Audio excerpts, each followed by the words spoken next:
My name is Mwai. I am a pastor with Christ is the Answer Ministries, and I want to take this opportunity to thank you for joining me in this broadcast. And I want to just share a two-part series on what I have entitled Broken in His Hands. I repeat, broken in His hands. There's a very interesting episode that is recorded for us in Jeremiah chapter 18 from verse 1 thereabout. Just a short episode there that is recorded. Jeremiah was a prophet, and one day God spoke to him and gave him instructions, gave him directions, and he told Jeremiah to go down to the potter's house. And it was at the potter's house that God had intended to give Jeremiah a message for the children of Israel. And Jeremiah goes to the potter's house not knowing what to expect. All he knew is that this was a potter's house, and he comes and finds the potter busy at work at his wheel. And in the hands of the potter, he was putting together a piece of pottery, because a potter used clay to make articles that would be useful. And as the potter is at the wheel and is working, and Jeremiah begins watching him, looking at him, the Bible says and records for us and tells us that while he was working skillfully, the potter was a skilled artisan. He was a skilled craftsman. He was somebody who was not a novice in whatever he did. But the Bible records that the vessel that he was making was marred, or it was broken in his hands. But as he's watching, Jeremiah is watching all this, God begins to speak to him.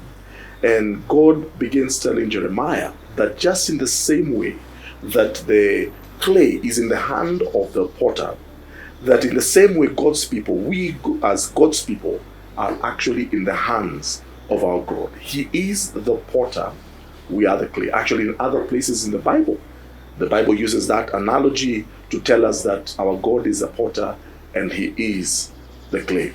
But this clay, or this piece of work that the potter was working on, had been destroyed in his hands, and the potter then had a choice. He could either take what was marred, what was destroyed, and throw it away as useless, as something to be trampled upon, or he could take it and remold it, remake it, reshape it into something else. The Bible says that the potter picked that, whatever he was making, and he made it, the Bible says, into another vessel.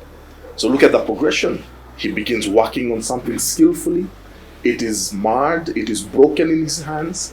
He does not throw it out, but instead he remolds it, he picks it up, he takes up the broken pieces, and he makes it into another vessel. Then God speaks to Jeremiah, and he tells Jeremiah, can I not do with the house of Israel whatever I choose to do, because they are in my hands? I can make them into this vessel or that vessel.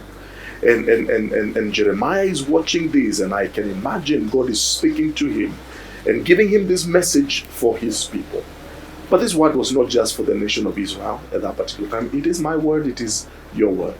Because many times we find ourselves going through situations and circumstances, and maybe even as I'm speaking to you, as you're watching this, maybe you just stumbled upon this video, and as you're watching, maybe you have been going through a situation of brokenness.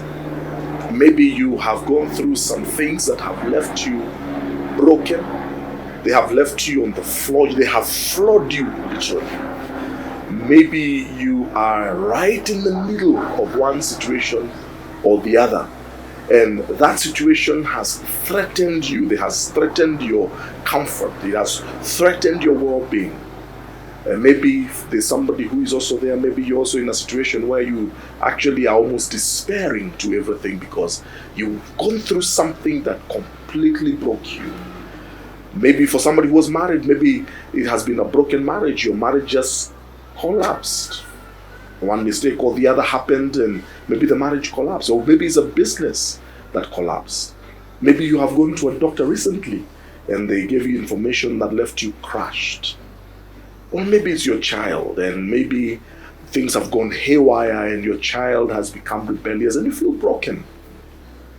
Maybe it's a relationship. People have turned against you. Friends people you thought that you were reading from the same script, people that you invested your life, you invested into a relationship, people you trusted, people you walked with, you prayed with, people maybe you were even there for them when they needed you, but something has happened and they have left you crushed, they have left you broken, they have betrayed your trust, they have walked away from you. Isn't it amazing how people walk away from us when we find ourselves in trouble? And maybe you're there feeling completely broken, and maybe you have even lost the will to keep going on. I have a word for you. I believe this is a word for you. You may be broken.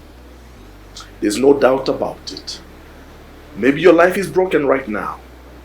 Maybe your dreams have been shattered, but you have been broken in His hands. Just like that potter has that mound of clay, or the vessel that is making, in His hands.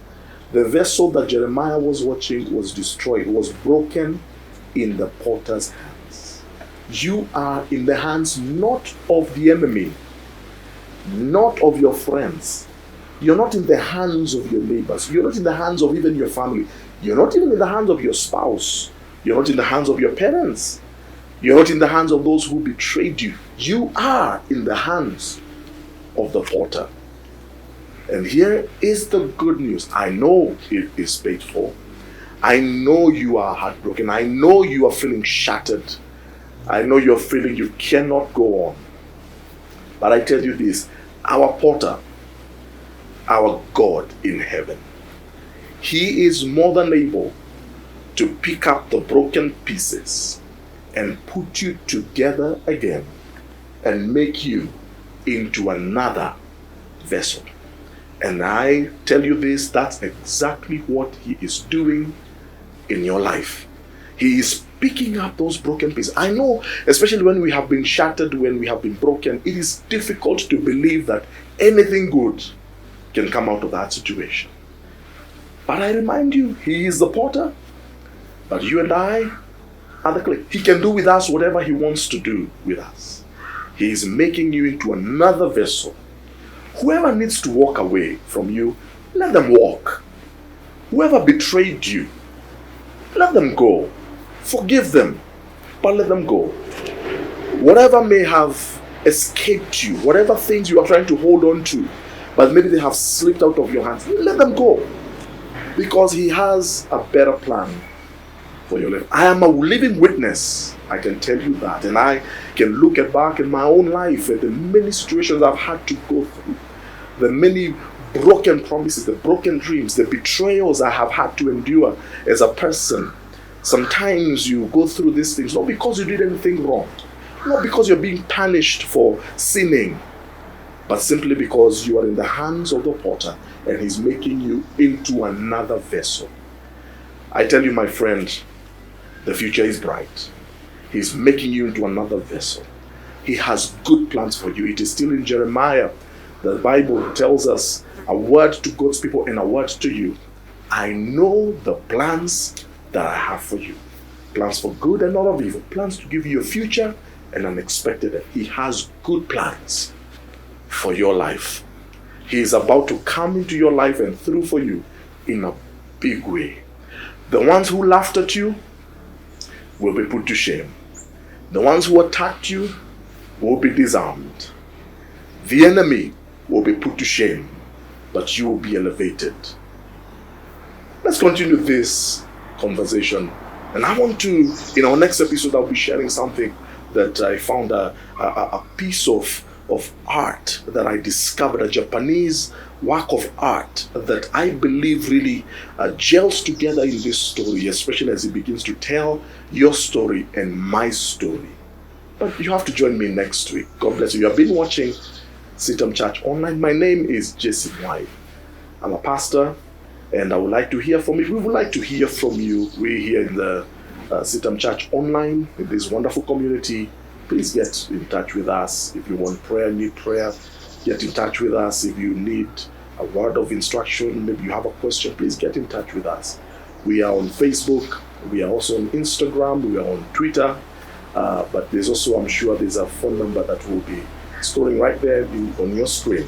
get in touch with us. Until next week, God bless you.